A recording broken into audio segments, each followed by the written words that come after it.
ඊගොඩ තන්තු. තන්තු කියන්නේ පෝෂකයක් නෙමෙයි සෙලියුලෝස් තන්තු. ඉතින් මේ සෙලියුලෝස් තන්තු අපේ ආහාරයේ අනිවාර්යයෙන් තියෙන්න ඕනේ. එතකොට අපි මොන හරි කෑමක් අද්දී අපිට තන්තු හම්බුනහම ඒවා ජීර්ණය කරන්නේ නැහැ. දැන් හරකෙක් වගේ සතෙක් ගත්තාම එයාට සෙලියුලෝස් ජීර්ණය කරන්න පුළුවන්. අපිට එහෙම ජීර්ණය කරන්න බෑ. ඒ නිසා තන්තුමය ආහාරයක් කෑවහම ඒක අපේ ආහාර මාර්ග පද්ධතියේ පැවැත්මට ඕන වෙනවා. සාමාන්‍යයෙන් වඩා හොඳ අඹ ඉදිච්ච අඹයක් කෑලි කපලා කන එකද නැත්නම් ඇටේ සූප්පු කරන එකද? සාමාන්‍ය ඉදිච්ච අඹයක් කනකොට වඩා හොඳ ඒක කෑලි කපලා කන එකද එහෙම නැත්නම් අඹවල ඇටේ සූප්පු කරන එකද? ආතල්ලේ කියන නෑ මම යහන්නේ මේ පෝෂණේ පැත්තෙන් ගත්තාම. අඹ කෑලි කපලා කන එක හොඳයි. එහෙම කියන්නේ කික්වත් නැද්ද? අඩේ පොඩ ඇක්ටිව් විම් වෙන්නේ නැත්නම් මට එපා වෙනවා නිකන් පාණ්ඩු දෙමස් ගැබිනියෝ වගේ පෙලක් යොන් ඉන්නේ.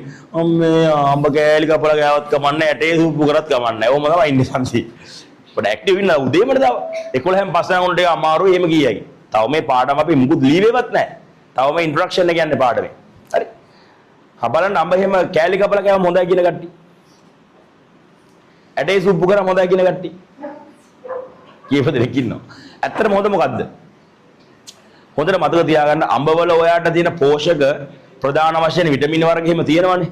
ඒත් අඹ වලින් ඔයාට හම්බ වෙන ප්‍රධාන පෝෂක තමයි මොකද්ද? තන්තු. ඔය අඹ කෑලි කපලා කෑවොත් එහෙම ඔයාට තන්තු ටික කැවෙනවා. හැබැයි ඉදිච්ච අඹයක් ඔයා සූපු කරොත් එහෙම අර යුෂ ටික විතරක් බීලා තන්තු ටික අඹයට ඉතුරු වෙනවා. මම හිතනවා ඔයගොල්ලෝ හැමෝම අඹ ගෙඩියක් ඉදිච්ච එකක් සූපු කරලා කාලා ඇති කියලා. යුෂ ටික ඔයාට පෙවිලා කරලා මොකද වෙන්නේ? තන්තු ටික අඹයට ඉතුරු වෙනවා. ඉතින් ඔයාට ඒතකොට තන්තු කියන හම්බෙන්නේ නැහැ.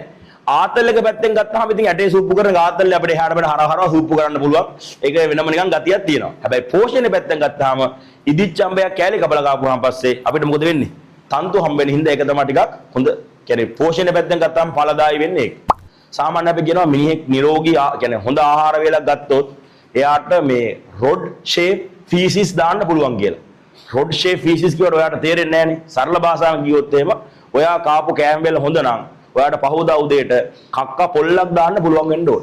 තඩි පොල්ලක් දැම්මොත් ආහාර නිරෝගී. ඉතින් අර තඩි පොල්ලක් දාගන්න මොනව කන්න ඕනද? ඔයා තන්තු කන්න ඕන.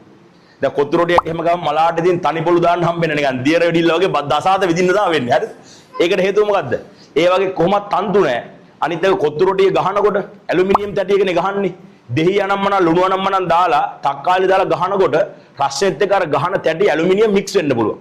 ඇලුමිනියම් ලවණ කැවුනහම පොඩ්ඩක් බඩේලි යන ගතිය වැඩි. ඒ නිසා කොත්තු රොටියක් වගේ දෙයක් ආපු දවසට අපිට මලාට එහෙම කක්ක පොල්ලක් දාගන්න බෑ.